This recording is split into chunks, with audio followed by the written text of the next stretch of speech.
So guys,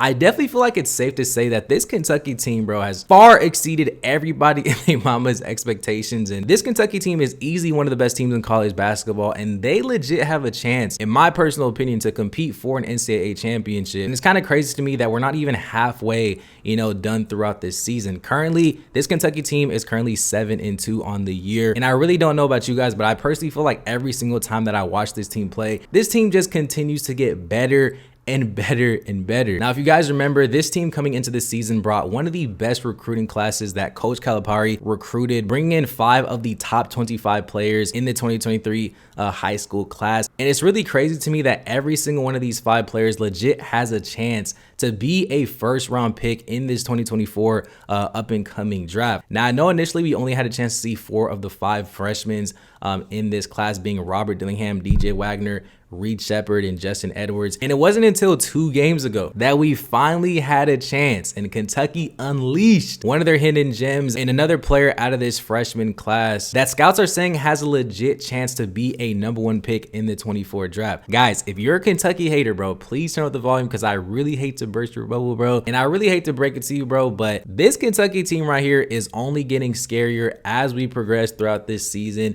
And this team has not even scratched the surface of how good this team can be overall from top to bottom. I mean, I know everybody in their mama is surprised, and this Kentucky team has legit been torching everybody in their mama while playing a 4-guard lineup. I mean, if you're a Kentucky fan, you know in recent years, Coach Calipari has not had this type of talent, especially from a guard perspective, and they still managed to have a 7-2 record as I'm recording this video. I mean, I know we're all surprised with Reed Shepard. I think he's been the biggest surprise out of the bunch. I know now currently he's projected to be a top pick in the draft as well. We obviously know what Robert Dillingham, who's arguably the most consistent freshman on this team, we know what he can do from a scoring perspective. I'm personally still waiting to see what DJ Wagner and Justin Edwards are going to be doing as well. I'm praying to God that they can finally turn things around, hopefully by the time it's conference play sometime next month in January. And like I said, bro, this team is only getting scarier just because we haven't even had a chance to see 3 of their 7 foot and over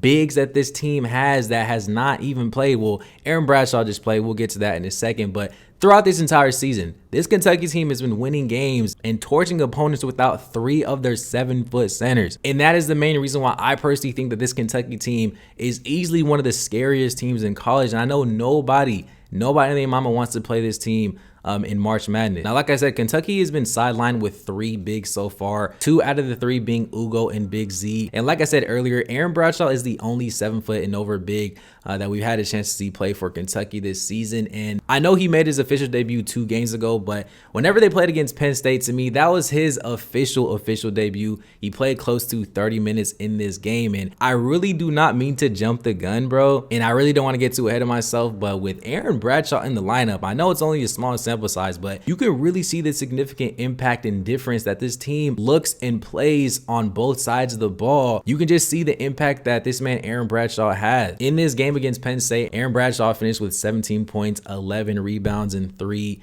blocks in this game. And for those who don't know too, this was actually one of Kentucky's highest rebounding totals so far this season. And I feel like that's not by coincidence. I mean, the fact that Aaron Bradshaw is in this lineup, he's going to help this team out in rebounding, blocks, rim protections, altering shots, defense, just every single thing on the floor. And the fact that he can also go out there and hit the knockdown 3 as well, and he's a potential lob threat anytime Robert Dillingham goes to the basket. I'm telling you right now, bro, this Kentucky team is gonna be crazy. Now, if you have not been keeping up with Kentucky news as of late, as you can see here, Coach Calipari, he recently talked about how he wants to actually incorporate 2 bigs in their lineup. And if you read between the lines, that pretty much means that Ugo, he's the next big that is potentially going to be playing for Coach Calipari in Kentucky. He's pretty much been sidelined for months, and he had to have surgery back in July, I believe, whenever this Kentucky team went out there for that Global Jam tournament in Canada. But in a recent interview or radio show with Coach Calipari, He said that he anticipates that Ugo is going to be playing and practicing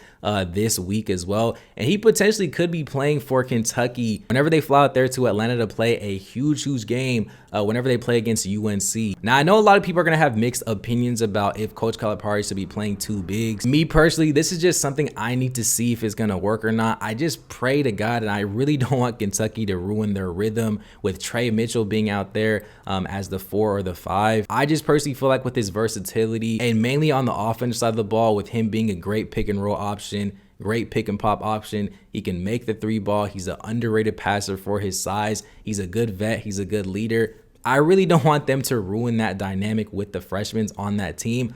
Obviously, he's a veteran at the end of the day, so I'm pretty sure he will adjust. I kind of get it from Coach Calipari's perspective. I mean, what are you going to do when guys like Reed Sheppard and Robert Dillingham aren't hitting shots from the outside? I mean, in my opinion, I definitely feel like that was a huge reason why they lost to UNC Wellington. I mean, in that game, Robert Dillingham could not make a shot to save his life. I think they only hit about 5 threes in that game. And when you're only hitting 5 threes and shooting 29% from the field in a 40-minute game, bro, you have to try to find other ways to impact the game, other ways to score the ball. And I just personally feel like if they had Aaron Bradshaw in that game, he definitely would have made a bigger impact in that game, making it harder for their guards to actually score at the rim. But guys, regardless, I personally feel like Aaron Bradshaw coming back and Ugo coming back as well is definitely going to help this team out on both sides of the ball, offensively and defensively. And it's kind of crazy that we've been going on to this whole video talking about how scary this team can be, and we haven't even mentioned Big Z, who could potentially be the best player out of all the freshmen in this class. I believe he's still not cleared from the NCAA to actually play for Kentucky this season. Hopefully